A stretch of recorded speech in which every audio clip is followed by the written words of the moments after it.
Hello, everyone. Welcome to our exercise coaching call for October 13th. We've been having lots of great discussions and making good progress on things.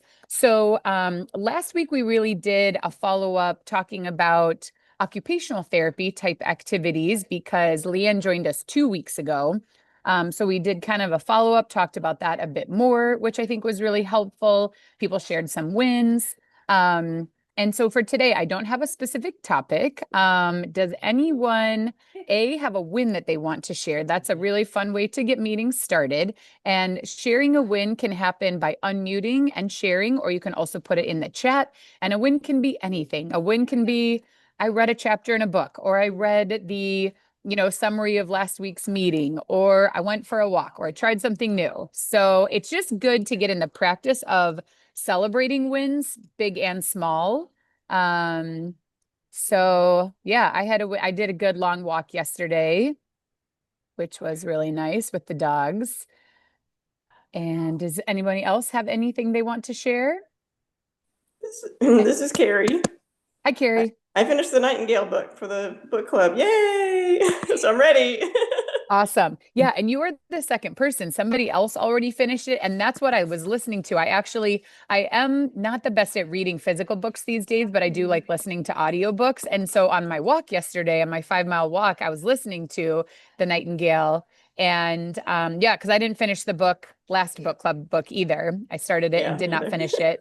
But this one, I am hoping to finish as well. So yeah, that's awesome that you finished it. Anyone else reading it? All right. Yeah, I've gotten good feedback so far from like Terry was reading it and said, it was so good. The kind of book where you can't put down. You really want to know what's going to happen next and really engaged. So Yeah. I'm very excited to keep The listening. ending was great. Okay, cool. Yeah, I'm pretty, I think I'm maybe like 20% of the way through or something. I listened for a Mm, while yesterday. I think I was on chapter 7, but there's like a lot of chapters. There's like 40 chapters. They're kind of like yeah. shorter chapters. Right. But Yeah. yeah, when you are listening to an audiobook, you have like no context for chapters because you're not seeing it. Right. It's just the book just keeps on reading in your ears. Mm, But yeah, the audiobook is nice. Like I like the voice of the reader or the voice actor, whatever they call them.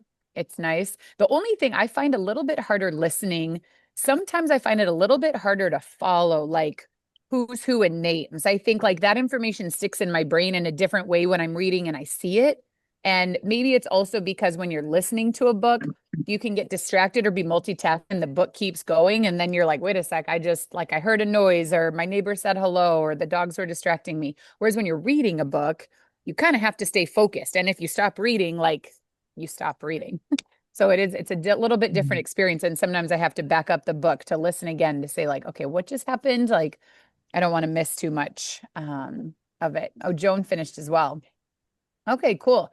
And I don't know what's going to happen, but Terry also noticed in the physical book that the author, is it Kristen Hanna, right?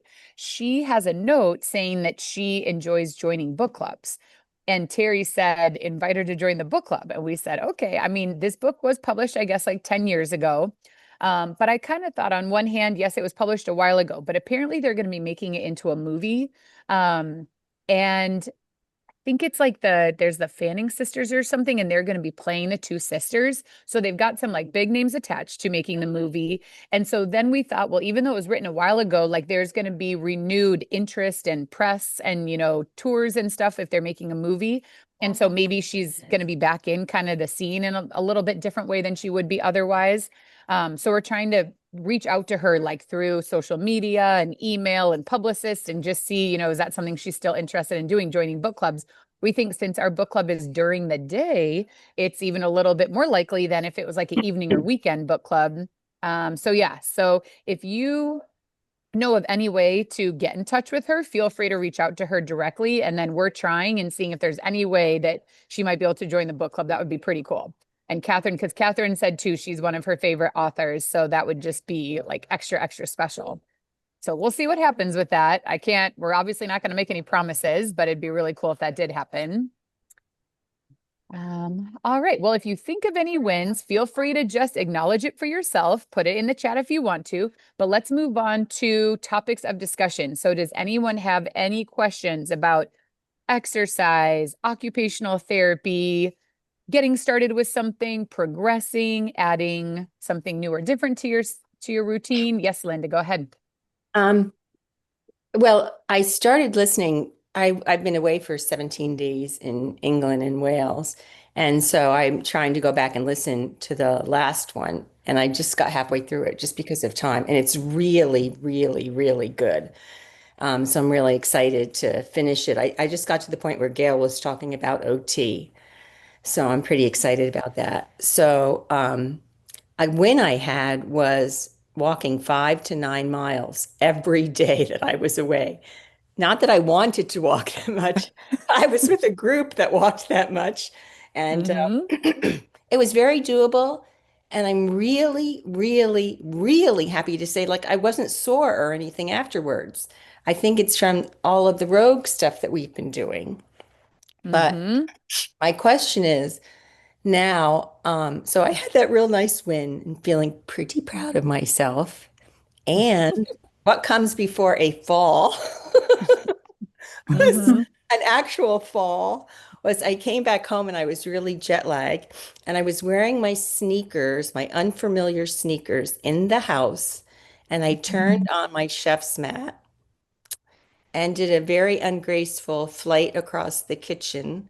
Hmm. And the granite countertop hit me in the ribs and I broke one. I Oh, fractured man. one of my ribs 4 days ago. And guys, Bummer. it really hurts.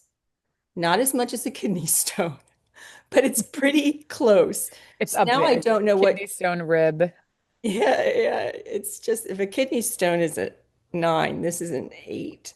So now I don't know what to do about exercise. So maybe, so it's not about me. I mean, what happens when we hurt ourselves? How do I keep up? Because that's more worrisome to me to lose, what I've worked hard for 5 years. So I'm just not sure Hmm. what to do. Yeah. Yeah.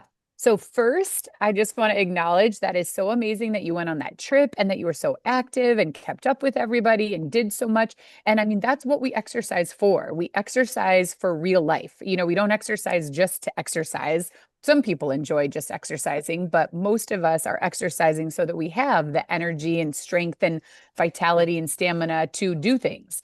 And traveling is probably one of the biggest opportunities where you do something way outside your usual routine. And so many places in the world when you travel, even in the US, even if you travel within the US, I guess it depends on if you go to like a city or if you're more in the country. But, a lot of us drive a lot. And the US is very car focused. But even if you go to a city like New York City, you probably end up walking, you can walk more, even if you are taking like the subway and stuff. And even if you're taking taxis, you're probably doing more stairs and doing more walking than you do like from your house where you walk out to your garage to do driving. So it's great to, be able to do all that. And that's really awesome, Linda. And I think it's important, even when you have a setback in your mind, to acknowledge that. And it's frustrating and it sucks that that happened and that you have this injury and had a fall. But still, I think keeping your focus on how amazing that trip just was, it's important to keep thinking about the positives, even when you're going through something more challenging. Um, and in terms of specifically with a rib injury, really any injury. So if did you go to the ER and like have x-rays and that's how they let you know? Um, so especially when it comes to the ribs, I mean, the ribs are very stable. Most of the time you can fracture a rib or multiple ribs, and it in many cases does not get displaced. Kind of all the tissue and fascia and muscles around the ribs are pretty help hold them in a stable position.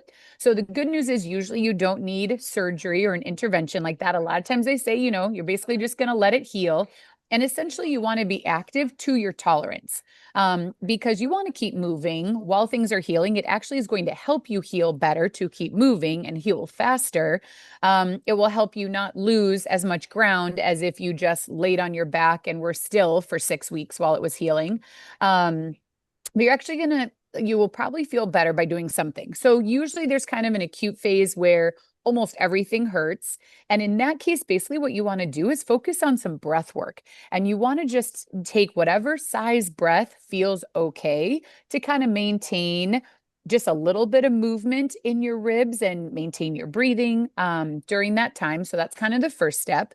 The cool thing with power moves, I've had a rib injury. I don't actually know for sure if my ribs are fractured or not because I didn't go get an x-ray, but I've had two pretty significant injuries. One was a car accident where like we hit a car and on the freeway. So we were going fast and I had, the seatbelt stopped me, which was very good. Like injury was very mild relative to how scary the accident was. But I had pretty significant pain at that time. And then one time I was eating a grape and I choked on it, and like to be able to get it out, like I basically did something where I pulled a muscle. So I don't think I actually broke any ribs then, but I had like a pretty painful like soft tissue injury. So I've had two rib injuries, and I have found that doing the power moves helps and feels okay. For one, when you do exercise that your body is familiar with, that's very different than doing something new or different. So for something like power moves, I would say, coming in and basically just trying things out, trying to do a bit of movement and seeing, okay, what feels okay, what doesn't feel okay. Certain power moves might feel fine, certain ones might not feel fine. My experience is that sitting and standing is kind of okay. Stuff on the floor is more painful with a rib injury. Usually like lying on that side or the kinds of movements we do on the floor don't feel very good right at the beginning, but sitting and standing can feel okay. You may modify how big you move. So you're not going to go through full range of motion like you normally would. You're going to do kind of partial range of motion. You're going to stop if it feels like the pain is getting worse. But in most cases, basically, if either you feel better while you're moving or the same, it's better to have moved and have the same amount of pain than to have not moved and have the same amount of pain. And in some cases, pain actually goes down and you actually feel better doing it. So that's basically what you want to experiment. If it's been 4 days, you can see like where you're at now. Does it feel like you're ready to try something, or do you feel like you need a few more days before you're ready to try something? So power moves often can work pretty well, but you're just going to do less movement and you're going to skip anything that is painful. You can take a breathing break when that happens. And it might be that at first you do like 5 or 10 minutes. And then the second time you do it, you do 10 or 15 minutes. And, you don't need to do an entire class and skip anything that doesn't feel good. The other thing that can be really good with a rib injury is a recumbent bike. So, that you're pretty stable in your body. So once you sit, you're supported, you're moving your legs, but you're not doing a lot of movement in your trunk. So usually that doesn't aggravate rib injuries, but you can still get some exercise going. And again, you're not going to try to do the same level of intensity that you would normally do without that injury. This is just about keeping moving while you heal and kind of keeping the blood flowing. So you're going to pedal at whatever speed feels comfortable, add on however much resistance feels comfortable. You're going to do a short amount of time at first. You're going to do 5 minutes and see how you feel. And then you can increase that, a bit over time if it feels okay. But I'd say you want to get back to doing some things that your body is familiar with in a way that feels okay. Definitely less time than you would normally do. Back it way off, but then slowly increase and kind of think about where you at now and what's the routine that you want to get back to. Rib injuries, usually we're told like 6 to 8 weeks for healing. And my experience both times was it was about the 3 to 4 week mark. It was painful, painful, painful. And like overnight it switched. Like it wasn't a linear healing process. It wasn't like every day it felt a little bit better. It was maybe getting a teeny bit better, but it was pretty painful. And then overnight, all of a sudden I felt a lot better. And that was kind of in the 3 to 4 week mark. So I think that, if you can get good sleep. Sometimes that's kind of hard with a rib injury because sleep is painful depending on what position you usually sleep in. But if you can get good sleep, stay hydrated, eat lots of fruits and vegetables, get those antioxidants into your body to help you with healing, and do some gentle movement, then I think that healing time can be faster than the 6 to 8 weeks. And then once it feels better, usually the restrictions are based on how you feel. So you exercise to your tolerance to start with. And then as soon as you feel significantly better and it's not painful, you can continue to ramp up to what your injury exercise routine was. And for you, like it's a pre-trip and pre-injury exercise routine. But yeah, realistically, like stuff like this happens as humans, like there's no, like, unless you wear like a bubble costume or something, there's no way to make it through life without some of these setbacks and injuries. And so just knowing, yep, stuff like this happens and you can keep moving and exercising in some capacity while that is happening. We have a member right now who comes in person and he had a fall and they initially did x-rays because he was having like hip pain and back pain. They initially did x-rays, didn't see any fractures. A couple weeks later, you know, he was moving and doing some exercise during that time, but they redid the x-rays and now the fracture showed up. Because a lot of times if a fracture is not displaced, right after it happens, it doesn't show up on x-ray. What shows up a couple weeks later is the healing that has begun. And that's when you can actually kind of see a line on the bone. Now this guy had multiple fractures. And so then we were wondering, he's like, he's been doing exercise, like we were modifying, but he's still been doing things. So now we waited to see, like, is he going to be recommended to have a surgery or what? It was like pelvis. And I can't remember exactly what was going on with his hip, but like multiple fractures. We're like, oh, no wonder you're having pain. Like that's legitimate. But yeah, ended up that it was stable. Like our pelvis is quite stable as well. It takes a lot to displace anything. So his doctor was like, you can exercise to tolerance. And he's basically, that was a couple weeks ago. He's doing all the power moves on the floor. He's walking on the treadmill. Linda, walking on the treadmill also is an option if you, because I think you prefer the treadmill a little bit to the bike. The bike just is kind of the most stable for your body. On the treadmill, there's going to be a little more movement in your trunk. But if it feels okay, that's totally fine. And you're just going to be walking slower than you were before for less time than you were before. But you might actually surprise yourself that doing these things that you actually feel better afterwards. So yeah, I'm kind of, That sounds good. The only thing they told me is no like jumping, or they might have said weight bearing. I don't know. Jumping or high intensity. I'm trying to think of what he said. Yeah. And like, it's funny because I don't think you would have chosen to do that, like with the way it felt right now. So usually like you can kind of go to your tolerance, but yeah, there probably are some people who overdo it. So yeah, no jumping, no high intensity. Maybe it was like no lifting heavy weights right now, you know, more than like 10 pounds or something. I mean, again, you're still unlikely to like injure yourself more than what's happened already, but it probably wouldn't feel good to do those things. So Okay. everything right now for the first couple of weeks is, you know, a goal of having some movement, but what movement feels good right now for a couple of weeks. And then hopefully there'll be a time where you cross that threshold and feel a lot better pretty quickly. Thank you. Thank you for that. You're welcome. Great question. All right. Does anyone else have a question or something that they'd like to discuss? Yeah, I do. I'm Karen. Hi, Karen. Hi. This comes up anytime I do upper body kind of anything that tries to strengthen my arms. I always, and today it happened to be with, I did the high intensity and we did bands, but it doesn't always have to be bands. But I get, I'm trying to increase the strength of my muscles, but I feel like I have this either here, like up in my pecs, but towards the side of my arms, or like right here. And I'm thinking maybe it's more tendon, but anyhow, I get pain. And then like today, if I go down to lean on that side, it's painful. And I feel like I'm chasing my tail all the time, trying to get stronger. But when I do the exercise, then these areas hurt. Yeah, that's a great question. And you're saying, so before doing the exercise, you were not having any pain. Correct. And then as you're exercising, it starts to be painful kind of in certain spots. Yes. Okay. So I would say it probably is muscular.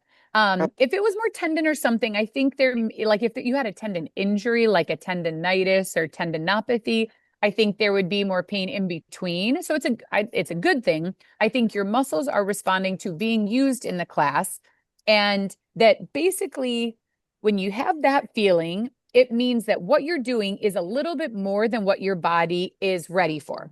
And a lot of times our ability or capacity is a bit beyond what our body is comfortable with physiologically. I could do this with bands a certain number of times, but my muscle is really starting to get fatigued during that. And it's kind of easy to do too much. So I think that the HIIT class is probably still a good one for you. But what I would recommend is next time you do it, do like 50% of the repetitions. So whether, in the 60 seconds of exercise, if you do like 30 seconds and then you basically stop and you do some shoulder rolls, you do some stretches, you do other movements. So you're still doing the exercise, but you're not doing all of it. Okay.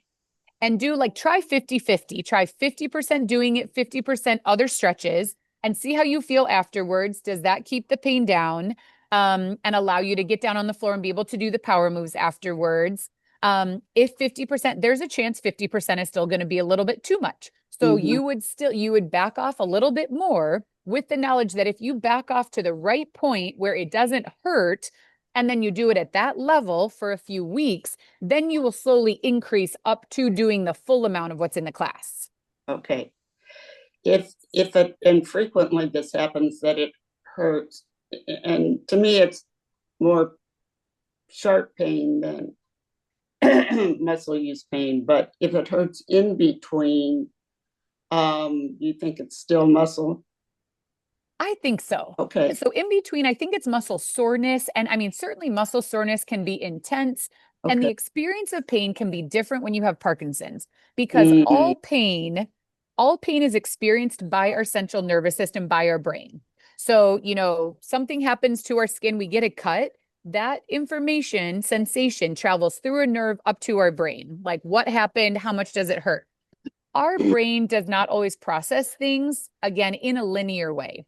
So, there are examples of people where like they lose a limb in a traumatic accident and they do not feel it, because our brain sometimes protects us by saying that is too great of a pain for us to process. So we're gonna like ignore it. So there's some examples of something extreme where we don't feel it. And then there's examples like if you've ever gotten those like ice headache or whatever it's called, if you eat something cold and when it hits the back of your throat, it feels like you are being stabbed in the throat. It hurts so much. It's just something cold in your throat. There's no cut in your throat. There's no bleeding or anything, but it can be a really intense pain. Yeah. So the thing about pain is the pain that we feel, it does not always match up one-to-one with what is happening in our tissues. And our experience of pain is very influenced by our nervous system and the mode and state that we are in. And when you have Parkinson's, you tend to be functioning a little bit more of a fight or flight type of situation. You really want to actively do things to get yourself into a rest and digest. So that's where like meditation, breath work, things like that come in. That is what helps your body shift into rest and digest and into like more of a parasympathetic functioning state. So when you're in a more fight or flight, when your nervous system is just kind of in a heightened state, something that otherwise might feel like muscle soreness or pain, your brain can now interpret as sharp pain, a bigger deal, more pain than you otherwise would have experienced, because the state that your brain is in as that information is coming into your brain influences how you experience it. So for one, just the knowledge of, okay, my experience of pain is not one-to-one connected with what is actually happening to my tissues. Just that knowledge can already be really helpful. And then saying, okay, like, yep, that is my body saying I have done a little bit too much and I'm going to back off from there. I'm going to keep moving and keep doing these kinds of things because I totally think a HIIT class is appropriate for you. But for most people, even for me, I'm not doing workouts like HIIT as often as I should be. So when I teach a HIIT class, I'm usually sore somewhere. And so that I would say is a good thing, but it's just that we want to make sure that we do the right level of exercise and that we progress in the right way over time so we feel as good as possible during and after. We talked about this a bit because, you hear so much about high intensity exercise with Parkinson's and how important it is. So it is very easy to jump in and go like 0 to 60 in a workout or in a short amount of time. And your body is like, whoa, like, what are we doing? And why are you putting me through so many repetitions? Why are we jumping? Why are we doing all this stuff that we haven't done in so long? And it's good to do high intensity exercise, but you do need to kind of take a stepwise approach of here's where I'm at now. Here's the level of exercise that I want to do. And you have actually been able to do it, but it's just a little more than what your body's ready for. So you want to back it off and you want to feel good during your workout. And then you want to work your way up towards the high level of intensity. We are playing the long game. We are not in a rush to do this high intensity exercise. We want to really do it well so that our body is making those physiologic changes along the way so it can handle what we're doing. Yeah.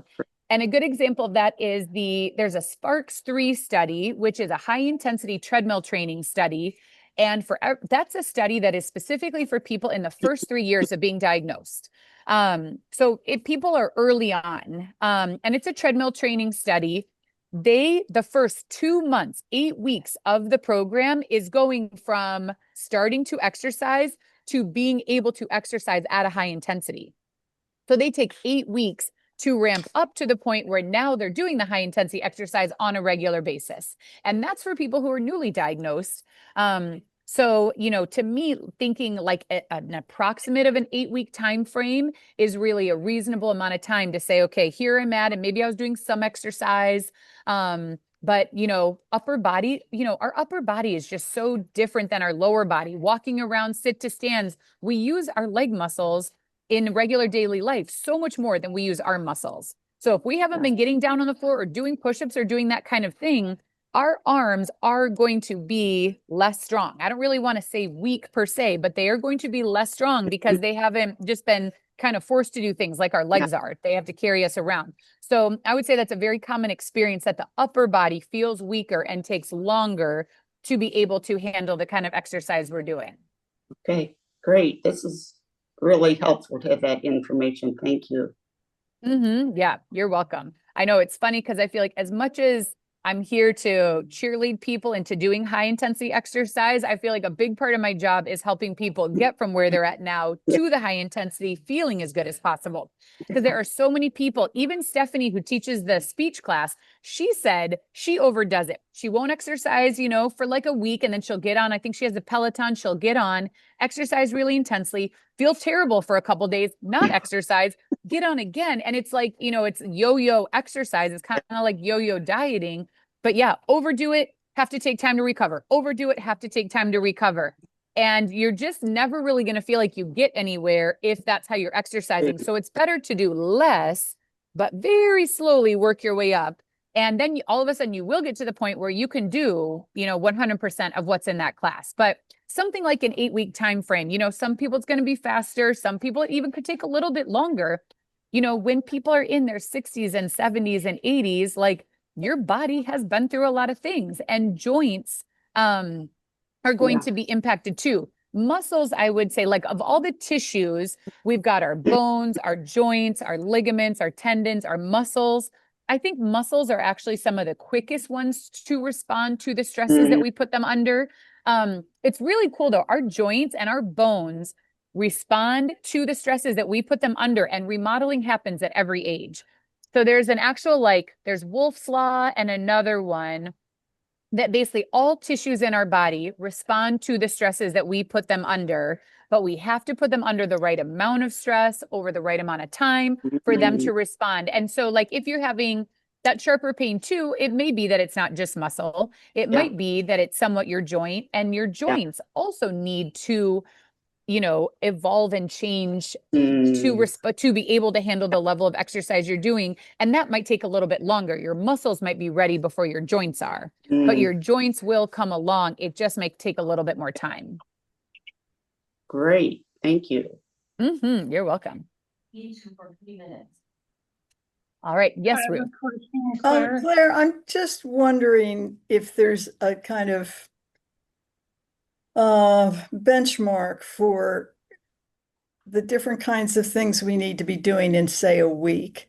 And I'm working now on getting into more high intensity work because I've really never done that. So I'm that's a sort of separate little program I'm dealing with of sort of getting up to that speed over the 8 weeks you're talking about. But I'm wondering if you have a just benchmark sense of, how much high intensity, how much power moves, other kinds of things that should fit in there that we should be, proportionally how Mhm. we use them. Yeah, it's tricky because it varies a lot depending on the person. So, how much time people have, where they're starting now.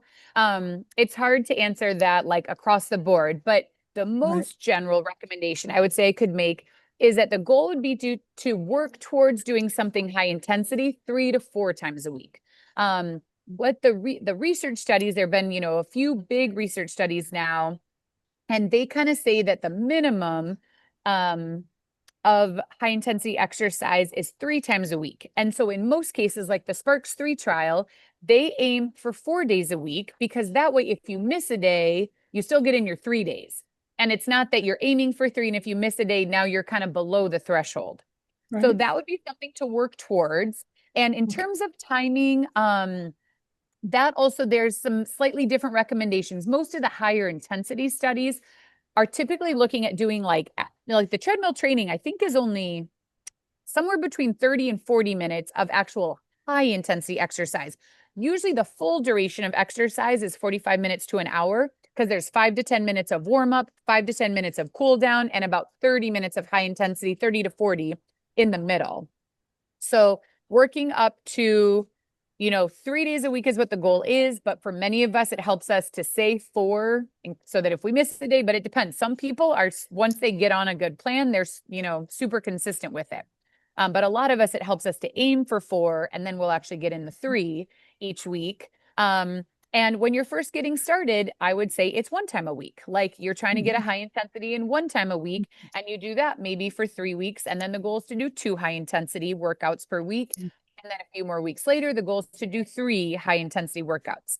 And in terms of the duration, first it's 5 or 10 minutes of high intensity.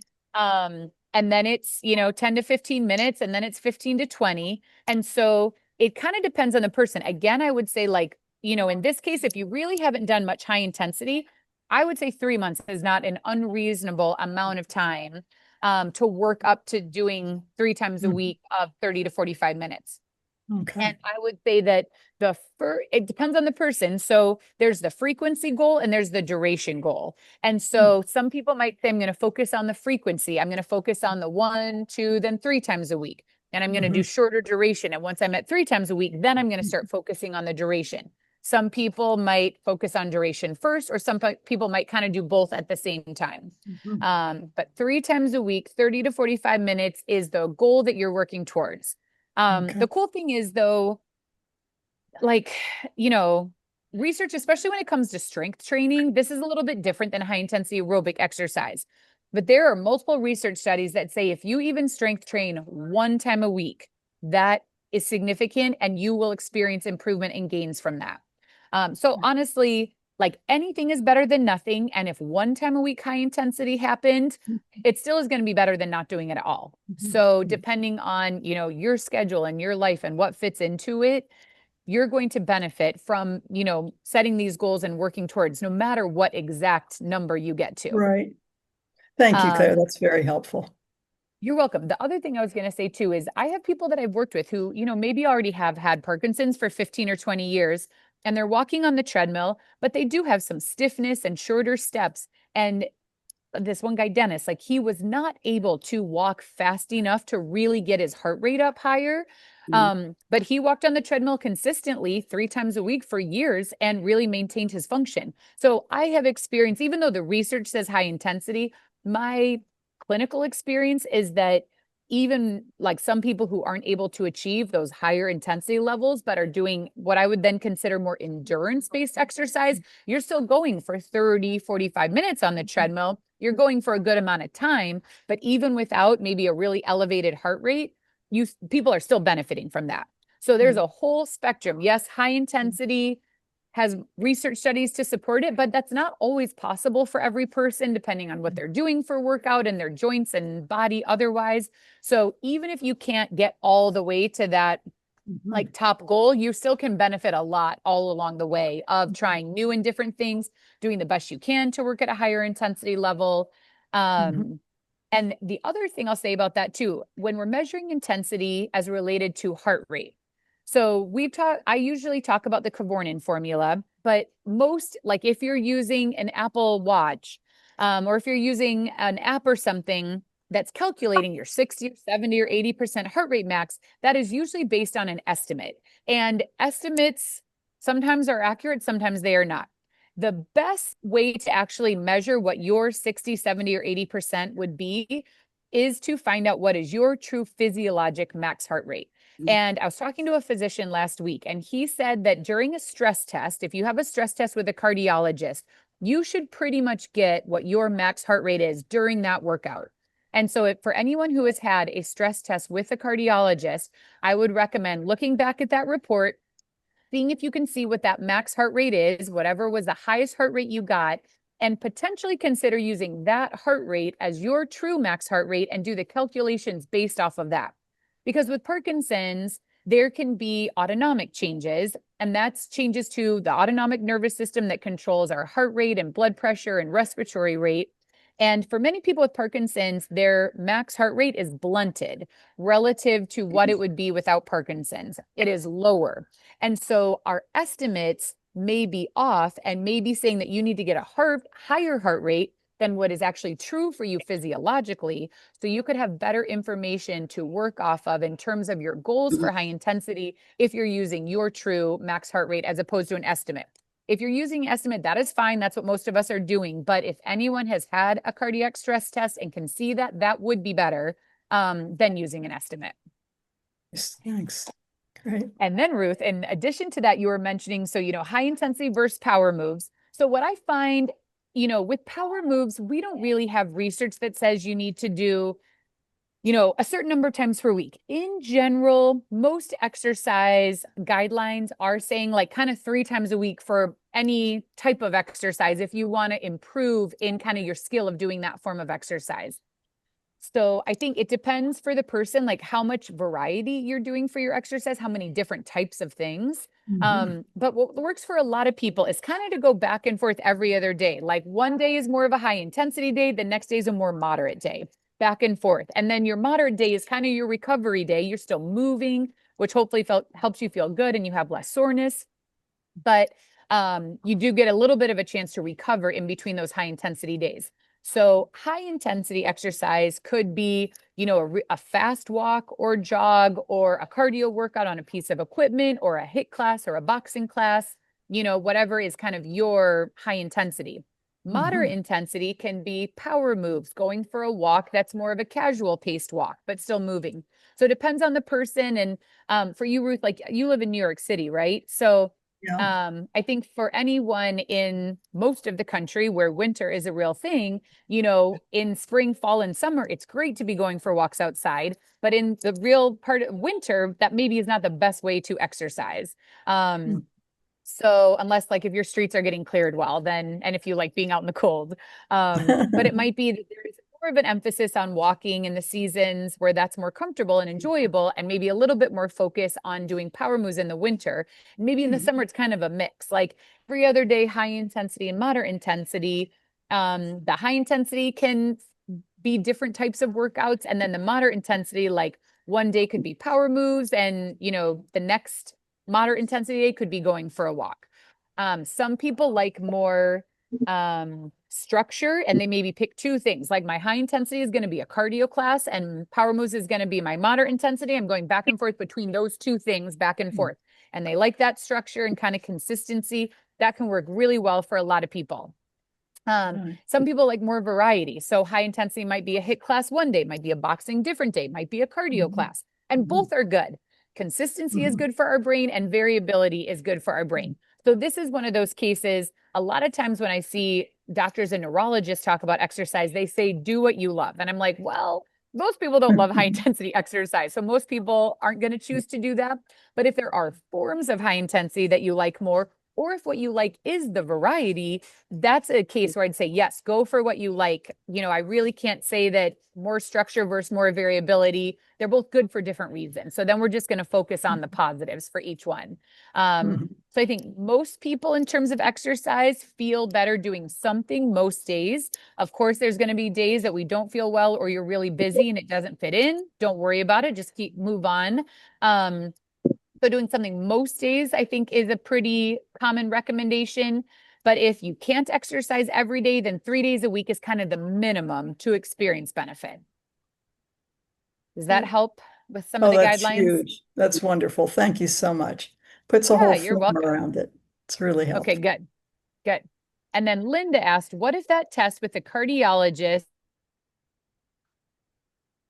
that probably is not going to be the most accurate information? It would be interesting to still see what the number of your max heart rate was and how does that compare to your estimated max heart rate. I think that would still be interesting information, but it's not going to be as accurate as if you did a CAT test now, being more fit, you know, having lost weight, you probably would get a different number now. So yeah, so it'd be interesting to see. And I don't actually know what the recommendations are in terms of stress tests, what the frequency of that is. Like, is there an every 5 years or kind of recommendation, Linda? Do you know? Or is it like on an as needed basis?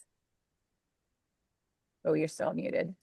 I don't know. This wasn't because of a heart issue. I mean, I had been on a early on. I had been on a treadmill, and she said, "Stop, you know, if you're feeling funny." And I stopped, and then she said, "Okay, now you have to go have a stress test done." So there's nothing wrong with my heart. Um, Mm-hmm. so it seemed like a one-off, but Mm-hmm. that would have Yeah. been So quite a few years ago. yeah. And I mean, I think cardiac stress tests are pretty, you know, common and like heart health is really important. So if you haven't had one ever or you haven't had one in a while, I don't think it's unreasonable to request one partially to assess heart health and then partially to say, I also want to know what my max heart rate is because I want to have the most accurate information when I'm setting goals for my high intensity exercise too. So I don't think it's ever a bad thing. To get a stress test if you haven't gotten one or it's been a number of years because heart disease is, you know, one of the biggest things in the US. So I don't think it's ever a bad idea to be assessing your heart health. Um, and then, okay, then we got a question, is boxing high intensity? So this is a great question. It can be, but it isn't always. So it's same thing with our HIIT classes, high intensity interval training. So those two, for us, those two classes in particular, HIIT and boxing, can be high intensity. And we design them in a way with a goal that they are high intensity, where we're kind of going back and forth between something that's more high intensity. We try to keep those exercises a little bit more simple. We're just moving continuously, whether it's jumping jacks or squats or lunges, you know, stepping forward and back. We're trying to keep moving and get our heart rate up. And then do skill-based exercises where we're working on, you know, the theme of the week and different types of exercises. So that's how we format class is do something that's high intensity, work on a skill, do something high intensity, work on a skill. But whether or not it's high intensity depends on the person. So these classes are much more dynamic and variable. We're doing all different types of exercises. So I'd say for a lot of people, when they first get started with classes like that, just getting familiar with what we do and how we do it and how to push your body, you may not actually be elevating your heart rate that much. It still is good exercise for you, but in some cases, it's a little bit more skilled than high intensity. And boxing, you know, with our like boxing combos, anytime the exercise requires more thinking and we're thinking about what am I doing? How am I moving? What am I doing now? What would I be doing next? Anytime, the more we're thinking, typically the less we're able to push ourselves physically. So that form of exercise is still good for us, but it might be more on the skilled side. And in that case, usually cardio workouts like our cardio that is on pieces of equipment, there's a reason that using recumbent bikes and treadmills is one of the most common ways to do high intensity exercise research is because it's usually the most simple, straightforward way to get your heart rate up and keep it up over time. Even cardio classes, though, do take time. Like you have to get in shape to do high intensity exercise. So like trying to think, one of my PT professors, the way he would put it, he's like, you don't run to get in shape, you have to get in shape to run. That if Yeah, you that's don't great. like get in shape to do those things, you're more likely to have an injury and, not do well. So for any form of exercise, cardio, hit, anything that the goal is for it to be high intensity, I'd say for any of those things, it's going to take some time of getting familiar with the format and getting like in a cardio class, being able to increase your speed, and then being able to increase your incline or resistance. And then sometimes kind of figuring out, like, is there a certain piece of equipment? Like if I'm on a treadmill, I basically have to jog to get my heart rate up. I can incline definitely helps as well. In our online classes, we're using the walking pad. So when we're teaching online, we don't have the incline availability right now, but that certainly can help get the heart rate up, or I really have to push the speed. And same thing on the bike. If I'm just adjusting my speed pedaling, but not really adjusting my resistance or trying to like add more resistance, I don't get my heart rate up as much. So with any type of workout, it's not just what you're doing, but how you're doing that actual workout as to whether it becomes, more aerobic or not.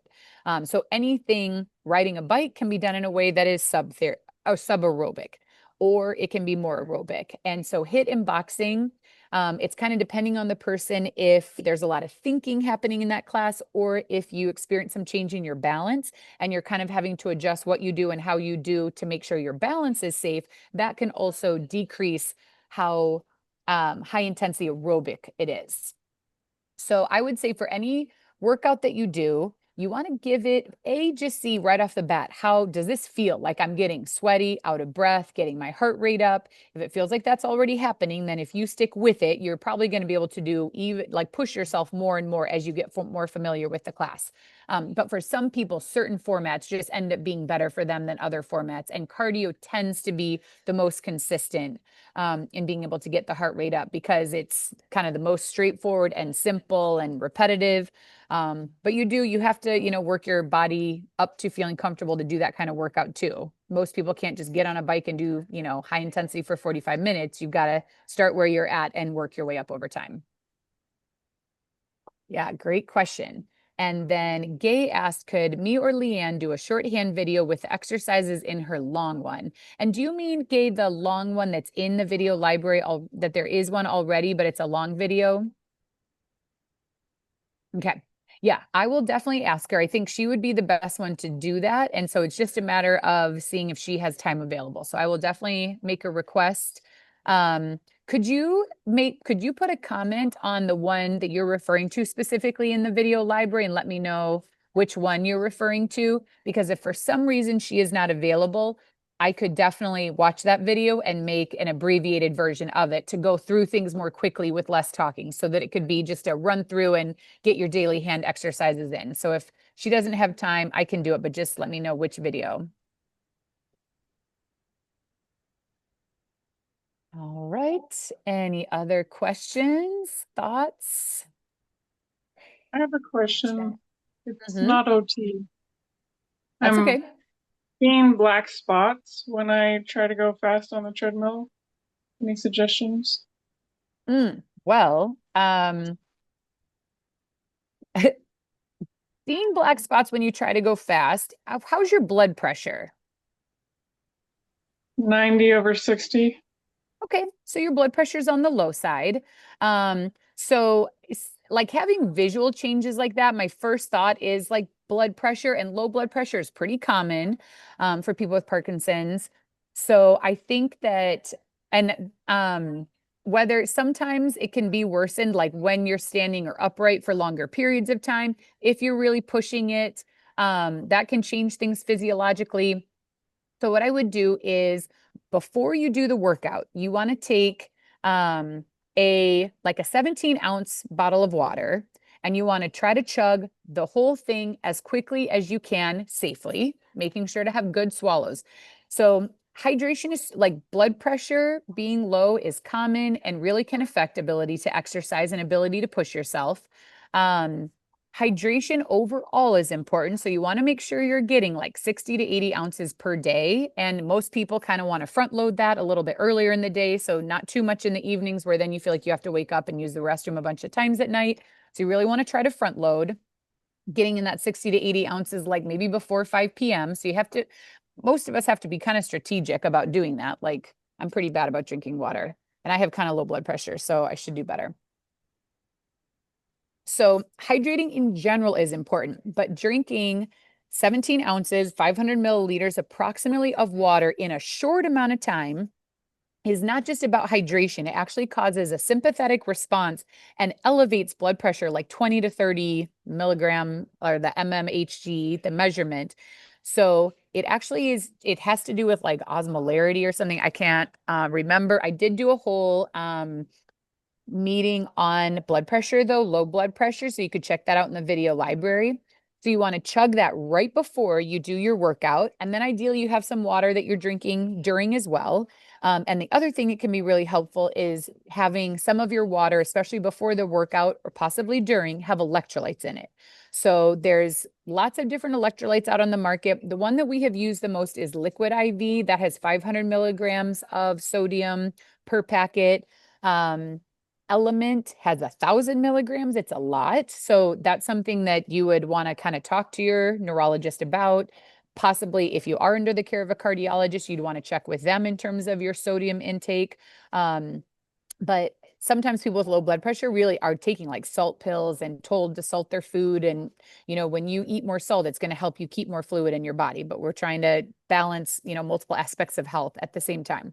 There's a new one that one of our members, well, I don't know if it's new to me, called Hydroxy, I think it was, or Hydrofy. No, not Hydroxy, Hydrofy, Hydrofy, Hydrofy. It's only 250 milligrams of sodium, so it's not quite as much as the other ones. But unless you are like really sweating so much that you're like the crusty salt, you may not need 500 or definitely not 1,000 milligrams probably. So this Hydrofy, he brought a packet in for me and it was really yummy also. When we put in even Liquid IV, a lot of people find it to be very sweet or salty and don't really like it. So this Hydrofy has no added sugar. It's got magnesium and some other electrolytes, and then it's only 250 milligrams. So it's not so strong and salty either.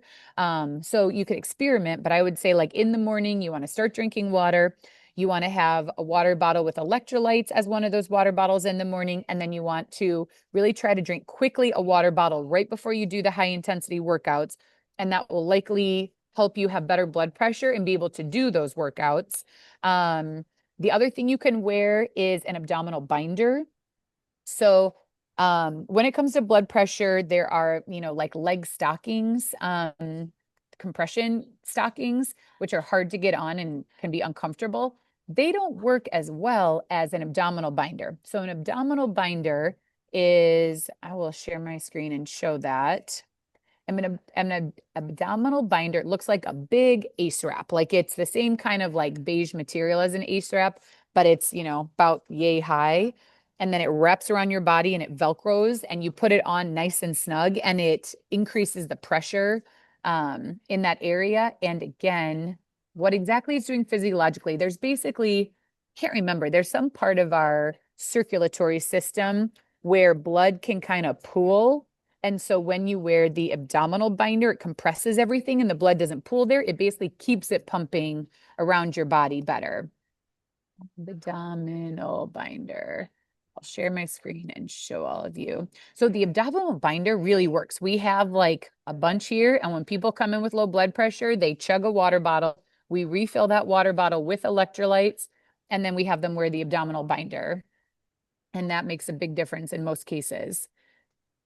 So I want to just look on Amazon is where we bought ours. Amazon.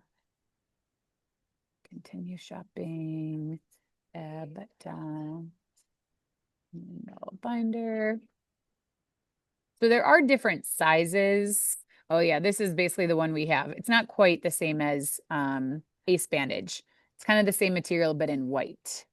And there are different sizes. how far around your body it goes. And then there are some that are 4 panels high versus 3 panels high. So it doesn't really hurt to have it longer. Even if you're petite, the 4 panel would be okay, but the 3 panel probably would be a little bit more comfortable if you are on the shorter side. So yeah, but we have multiple of these and it really makes a big difference. And you can wear it under your clothes. So like if you're out and about, you could wear it under your clothes. It's not really visible, or just if you're at home for ease, you can just put it on right over your clothes. And this is like anytime if you're feeling lightheaded or low blood pressure or seeing spots, this could be helpful. It is your blood pressure is not something that I 100% know, Sarah. Just based on visual things are common with low blood pressure. And you basically mentioned like 90/60 is a low blood pressure to start with. When you're taking the 90/60, are you sitting down when you take it or are you standing up? They do both with the neurologist, but just in general, that's a sitting. Okay, so if it's that low, even in sitting, there is quite a good chance that it is dropping lower than that when you're up and standing. So there's a very good chance that it's related to blood pressure. Do you have a blood pressure cuff at home? No, I could look into that. Okay, I would recommend getting one. And I would check blood pressure a little bit more to see what is kind of normal for you. Because when you go in and take it in a doctor's office, that's again just a snapshot in time. A lot of people's blood pressure is a little bit elevated in the doctor's office. So like if they're getting 90/60, it could be that at home it's lower than that. We have people who walk in here and they're like, I feel a little weird today. And we take their blood pressure and it's like 70/40. And we're like, you shouldn't like be conscious right now. Low blood pressure can be dangerous. It can be dangerous because of falls, passing out and having falls. It also can be dangerous because our actual organs need to be perfused. And there is a blood pressure that if your blood pressure gets too low, your organs are not getting perfused with blood. So if you know that you kind of run on the low side, it is something to pay attention to, have a blood pressure monitor, check it at home, kind of see what's normal for you. Focus on hydration, electrolytes, abdominal binder. Exercise is helpful, so that's a good thing, but you may have to make transitions a little bit slower, getting up and down from the ground. And we have another member who he's pretty young and he's super fit, and he gets that like blood pressure thing. Basically, when he is working at like a really high level, he will get lightheaded and have to lie down, and it'll take like a minute or two for him to feel better and be able to get up and keep going. So one is if you do feel that feeling, lying down is going to help get the blood flow to your brain that you need. So if you really are like, you feel woozy or out of it, lie down, catch your breath, get the blood flowing to your brain, get back up slowly after that. But hopefully by implementing those things, really focusing on hydration, the bottle of water before, keep drinking during, hopefully that will do the trick. If your blood pressure continues to run low and it's problematic, there are medications that can raise blood pressure. The goal is to not need that though. The goal is to be able to manage it with hydration and sodium intake and abdominal binders and stuff like that, because that's all more controllable and there's really no downside. If what you're experiencing is not from blood pressure, being well hydrated and putting an abdominal binder, neither of those could be harmful in any way. But for some people, it's a pretty significant problem and they do end up needing to take medication. And if so, I mean, medication can be helpful. So that does exist, but the goal is to not need to take medication, but it's possible. So yeah, tracking things and then implementing some of these things and see if that takes care of it and if you feel better. Otherwise, in general, monitoring those symptoms and definitely let your neurologist know the next time you see him that that's happening in case there's anything else that they want to investigate. All righty. Well, thank you all for all your questions. Another great call in the books. Is there anything else before we wrap up for today? All right. Well, I will get this video posted and I can't wait to see the summary. I will get the summary posted. So basically, I'm going to show one more thing. I am putting in the daily email, I am putting I'm on a different computer than usual. That's why. I was like, where are all my windows that are usually open? But my computer has been Not doing so great with Zoom calls. So I'm on our filming computer so that my computer doesn't poop out in the middle of the meeting like it sometimes has been doing on Zoom. It just like kicks me out of the meeting. So to get to the summaries of these meetings, share my screen. So let's see, where's our daily email this morning? So in the daily email, the day or two afterwards, once I get it posted, I'm going to put it up here at the top, but I'm not going to put it up here at the top every day because there's too much stuff. If you scroll down to the bottom, I am going to add, I have not done it yet. So right here under like daily meditation, between that and the monthly update, I'm going to add exercise call summaries. So there's going to be a link to go to the folder that has the summaries for the different ones. This member resource Google Drive folder is the place that I put any documents and things that I think might be helpful. So if you click on that, there's some older stuff from different calls and different ideas. So you can always look through that. But the exercise coaching calls 2025, that folder is where I'm putting the summary of these calls. So you can get to it anytime. It doesn't have to be up at the top of the daily email. So if you click on that, then basically you see the text of the purpose, the key takeaways, the topics that we covered, next steps, the to-do list for me, which is super helpful, action items. And then if you are looking and you're like, oh, this is interesting, if you click on it and click there, it takes you to the part of the video where we discussed that thing. So you don't have to watch a whole meeting if you kind of just want to hear about that part. So you can click on it and it will take you directly in. I don't have the sound shared right now, so if you don't hear it, that's normal. But this takes you to kind of the summary, and then you can see like those. But yeah, if you click on that link, it takes you to the part in the video where we discussed that thing. This is so far my favorite application of AI. Wow. Right? Is that amazing? So yeah, you know, Gail shared success and we talked about the Theraputty, and you can click on it and then we look at the Theraputty right there. Talked about some specific exercises. Gail, I don't know if you're on here today right now, Gail. I don't think so. So she came on last week, and Gail has had Parkinson's for like 30 years, and she had never had OT before, but her right hand wasn't working as well. She went to OT and it is working better. Like, doesn't matter how long you've had Parkinson's, you know, what your symptoms are. I'll say another win. I got an email from someone who just said that, I'm not gonna be able to find I'm not gonna be able to find the email from her, but basically that she has just never heard of anyone else having their hand be affected the way that we discussed in that call. Like Gay has had a lot of stiffness. A couple people shared a lot of stiffness in their hands, and that yes, this can be a symptom of Parkinson's, that in some cases medication is helpful, but exercise and therapy certainly is helpful. And that sometimes just knowing like other people who are experiencing the same thing as you is helpful and can be therapeutic. And then to hear someone else improving in response to the right kind of treatment, like then you're motivated. Okay, there are things that can really help me. It sounds like that woman had been to multiple healthcare professionals and no one had offered like any help really. That was me. Yeah. And wait, who is Karen? Oh, that was you, Karen. Okay. Yeah. Thank you so much for sharing, because getting emails like that makes my day, even though I clearly didn't process the whole thing, but that's okay. That was a big light bulb moment. Yeah. And, you know, just everyone experiences different symptoms to different degrees. But to me, like that is a symptom of rigidity and muscle stiffness that is presenting just, you know, significantly in the hand. Some people really get it in their feet, and feet are painful and tight. You know, different people experience it, but hands and feet are, I'd say, a little bit more commonplace to experience it. Wow. Yeah. So yeah, thank you for sharing. Joan also shared trouble with her hands too.